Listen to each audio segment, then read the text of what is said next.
A video promoting the NBA 2K14 video game released on Tuesday. Michael Jordan talked about players that he would have liked to play with, but he also talked about who would beat him in a game of one-on-one. Let's listen. If I was in my prime, who would I want to play one-on-one with? That list is very long. I start off with Jerry West, Elgin Baylor, Kobe Bryant in his prime, LeBron in his prime, D-Wade in his prime, Melo. That's a good start. Yeah. I don't think I lose. Other than Kobe Bryant, because he steals all my moves. Kobe steals all his moves. Well, of course, LeBron and Kobe responded. LeBron said this on Twitter. MJ said that, I've thought about that matchup, but no one will ever see it, and it's not going to happen. It's good for people to talk about. And Kobe, here's his response. Domino effect. I stole some of his. This generation stole some of mine. Hashtag the cycle.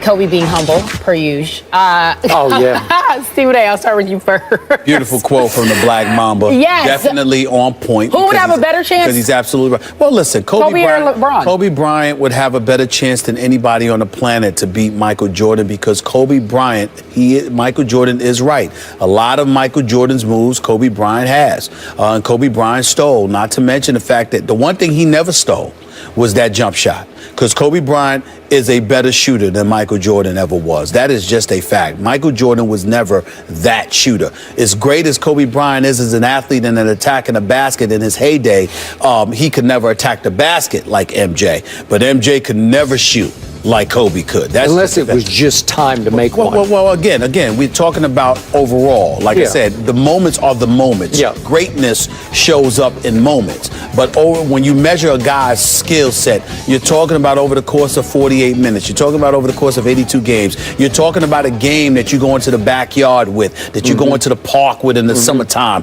that you carry with you in practice, et cetera, et cetera. Michael Jordan was never the shooter that Kobe Bryant was, but he was everything else and then some. And there were certain things that Kobe Bryant, strives to be. And he's as close to MJ as anybody, but there's only one MJ. So I do believe that MJ would have beaten everybody. But let's just break this down, Skip. Let's talk a little basketball here and break it down. He would have beaten Melo because Melo would never have been able to D Michael Jordan up. That's just a fact. End of discussion right there. Nobody could stop Melo. But Melo ain't stopping a Michael Jordan or an elite offensive player. And Melo is big time, okay? You look at a D-Wade, I think D-Wade would have been just a tad bit too small for MJ. Plus, he didn't have that kind of jump shot. So, no, he wouldn't have beaten MJ. You look at a guy like LeBron.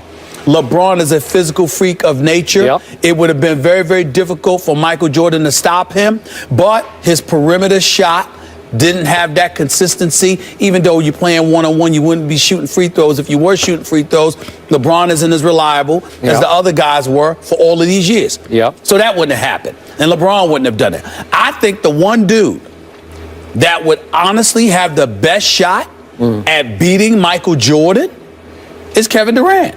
Because he's 6'11". And I'm not saying that would happen, but being 6'11", with that kind of ability to shoot from the perimeter, the height advantage that he has, combined with his shots, but he's too skinny to stop MJ, and that would have been a problem. But he is long, and sometimes even though you're skinny, if you got somebody by 5 or 6 inches, and you got a 7'5", 7'6" wingspan, sometimes you might still be able to stop them. So I can't sit there and say that Kevin Durant definitively would have lost. I think Kevin Durant would have had a better shot at beating Michael Jordan in a one-on-one, more so than even Kobe. But skill-wise, I understand why MJ said Kobe, because it's the closest thing. Plus, he stole his moves per se, even though, Kobe goes to the gym, works on his game, and Kobe will steal from anybody. I believe that's what greatness is. Listen, part of greatness is innovation, creativity. The other part of greatness is being a thief. Stealing successful habits and greatness from other people. I mean, that's what I believe in. If I see somebody and they're great at something, I want to know why. And if I feel I can mirror that, I'm stealing that. Period. And I'm not apologizing for it. Not at all. And I think that's what it is. But to answer the question directly, Kobe would have the better chance of the guys that MJ mentioned. But I believe Kevin Durant would have a better shot than Kobe. That's interesting. I say Kevin Durant would have no shot. I would definitely give the Mamba the best shot. I don't think he could beat him, but I would pay a lot of money to see it if I could do prime versus prime. Sure. I'm going to take it to a little different place than you took it. To me, the game of one-on-one basketball is more about a battle of will than skill. Okay. In the end, the greatest killer will I have ever seen in all my time watching any sport in any venue is Michael Jordan's killer will. Greatest trash talker I ever witnessed up close, Michael Jeffrey Jordan. He can get under your skin and in your psyche in an instant. And I believe that would be LeBron's downfall in a real head-to-head, one-on-one battle with MJ. MJ would talk LeBron out of the game quickly. He would distract LeBron. He would discombobulate LeBron's psyche and make LeBron a little uneasy with what was going on, because I have seen Michael Jeffrey Jordan play one-on-one. I've told you this story before, and I'm going to tell it to you quickly. Go ahead. There was a kid that the Bulls drafted the year after Michael retired in Chicago named Corey Benjamin, who at Oregon State had averaged 20 a game the year before. Bottom of the first-round pick, thought he was going to be something special. And sometime fairly early in his rookie year, again, Jordan retired, Corey Benjamin made the mistake of telling the Chicago Tribune, you know, I wish Mike were still around because I could take him one-on-one. A couple days later, I just happened to be at the Bulls practice facility waiting for practice to end so I could talk to the new coach, Tim Floyd, and in walks Michael Jeffrey Jordan in his sweats. Well, he's retired. I'm saying, what are you doing? He said, I got business to take care of. Goes over and asks Tim Floyd, could I do something here? And Floyd said, sure, whatever you want to do is fine with me. They're shooting free throws at the end of practice. He points across the gym to Corey Benjamin. He said, you and me now. Now, again, it's just Corey Benjamin, a 6'6" rookie. So he's as tall as Michael is, not as physical. But Stephen A., I watched absolute destruction take place, and he wanted to do it in front of us, the gathered media. He wanted us to watch this. They played to 11 by ones, but they didn't play make it, take it. It was I score your ball. That's right. Straight up basketball. That's okay? right. That's how it's got to be. Okay, That's how it's got to be. All right. And I don't remember the exact scores, but they played 3 games, and I think it was like 11-1, 11-2, 11-1. It was something on that order, where I didn't think the kid could score a basket against Michael's defensive fury. And you know he could defend. That's right. But this is killer will. This is, I'm going to show you. I'm going to put you in your place. The kid was completely overwhelmed and intimidated, and it was obviously not a fair fight. That's the guy that I think Kobe could withstand. Because Kobe, you trash talk Kobe, he's going to feed off that kind of trash talk. His killer will is not quite Michael's, but it's close. So it would be a battle of wills, and I think it would take every bit of Michael Jordan to win that game. Interesting that you say that. Couple of things. Number one, let's make sure we respect all the guys that we're talking about by acknowledging we're just simply talking greatness here and comparing greatness. And that's like LeBron. That's why I think LeBron's quote was right on the money. We're talking about the game of basketball. And if you were a scrub, you wouldn't be a part of this conversation. Right. We're talking about you because all of these guys are great. So let's throw that out of the way.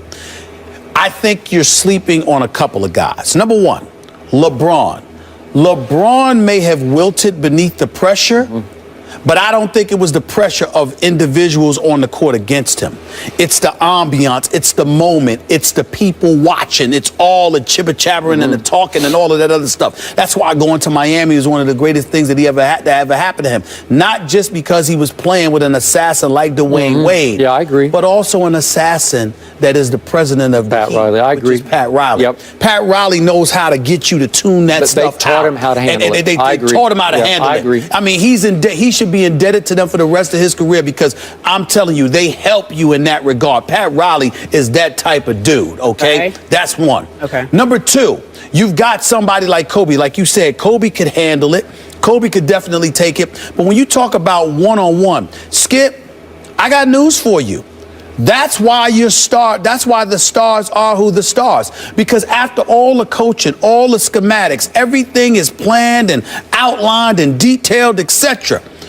At some moment in time, it comes down to you being able to say, buck all of that, give me the ball, move out of the way, and watch me take this to the promised land. Because that's what happens. Like George Karl, a new analyst with the network. We're looking forward to working with him. Has highlighted on many occasions, the reigning coach of the year, by the way, has highlighted on many occasions. He said everybody talks about wanting to be great.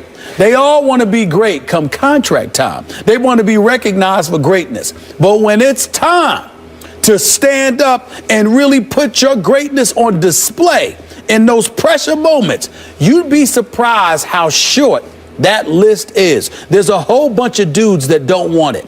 LeBron wants it now. D-Wade always wants it. Kobe always wants it. I believe to some degree Melo wants it. We're going to find out with Russell Westbrook now being out how bad Kevin Durant wants it. But those are the kind of things that we're talking about here. So I do believe that, again, you're right about MJ, right. But at the same time, there's a reason Kobe's in that conversation.